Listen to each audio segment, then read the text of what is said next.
नमस्कार, मैं Shashi Prabha Saraswat, associate professor Hindi, राजकीय कन्या महाविद्यालय सीकर। प्रिय विद्यार्थियों, आपका स्वागत है।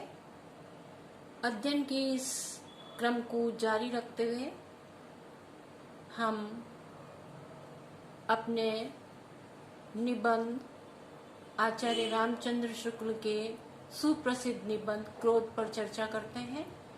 जैसा कि पिछले वीडियो में भी हमने इस पर चर्चा की है, कुछ व्याख्याएं की है, उसी कड़ी को आगे बढ़ाते हुए अगला अवतरण करते हैं।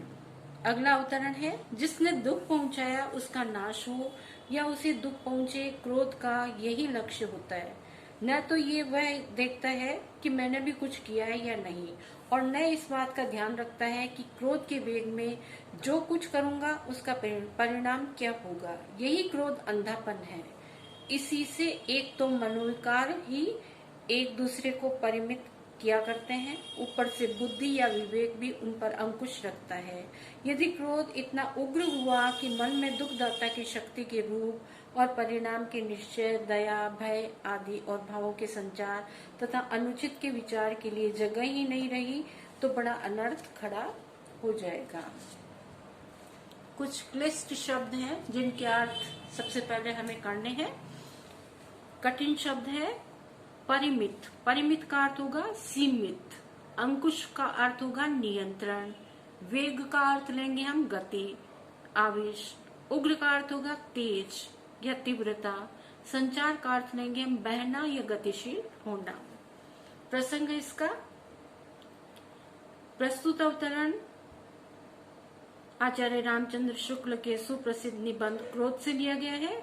इस निबंध के लेखक आचार्य रामचंद्र शुक्ल जी हैं। शुक्ल जी ने इस निबंध में स्पष्ट किया है कि क्रोध की स्थिति में मनुष्य अत्यंत विवेकहीन हो जाता है। वह अपने द्वारा किए गए अच्छे और बुरे कार्यों पर विचार नहीं करता कि मैं गलत कर रहा हूँ या अच्छा कर रहा हूँ। इस बात पर उसको ध्यान नहीं जाता, उस पर वो सोचता नहीं है। क्रोध के आवेश में वह कुछ भी करता जाता है। लेखक कहते हैं कि जिस व्यक्ति ने किसी को दुख पहुंचाया है उसका नाश हो अथवा उसे भी दुख पहुंचे, बस क्रोध का यही उद्देश्य होता है। क्रोध करने वाला यह नहीं सोचता कि मेरे द्वारा भी तो कोई ऐसा कृत्य नहीं किया गया जिससे मुझे दुख पहुंचाया गया है, और न ही उसके मन में ये विचार आता है कि क्रोध की आवेग में मेरे द्वारा जो कृत्य किया जा रहा है उसका परिणाम क्या होगा। और इसी स्थिति को क्रोध का अंधापन कहा गया है। अर्थात क्रोध के वशीभूत होकर मनुष्य अत्यंत विवेकहीन हो जाता है, अपना आपा खो देता है। क्रोधावस्था में मनुष्य जो करने जाता है उसके परिणाम की ओर वो जरा भी ध्यान नहीं रखता। इसीलिए मनोविकार ही प्राय मानवीय विचारों को परिमित करते हैं। इसके साथ ही उन पर बुद्धि का, विवेक का भी नियंत्रण रहता है।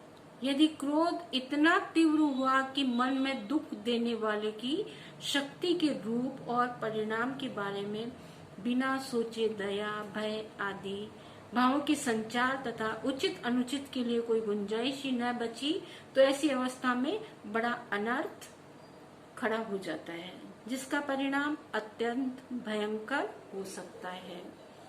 विशेष संदर्भ में, विशेष टिप्पणी में आप लिख सकते हैं कि इसकी भाषा अत्यंत प्रवाहमयी है, सुबोध है, सरल है, इसकी शैली विवेचनात्मक है। क्रोध की स्थिति में मनुष्य अपने कार्यों की ओर नहीं देख पाता है और न ही वह उसके परिणामों के बारे में सोचता है किसका सत परिणाम निकलेगा या दुष्परिणाम। क्रोध में वह अपना आपा खो करके चाहे जो कुछ कृत्य कर सकता है। इसके बारे में उसकी सोचने समझने की स्थिति है वो गड़बड़ा जाती है। धन्यवाद।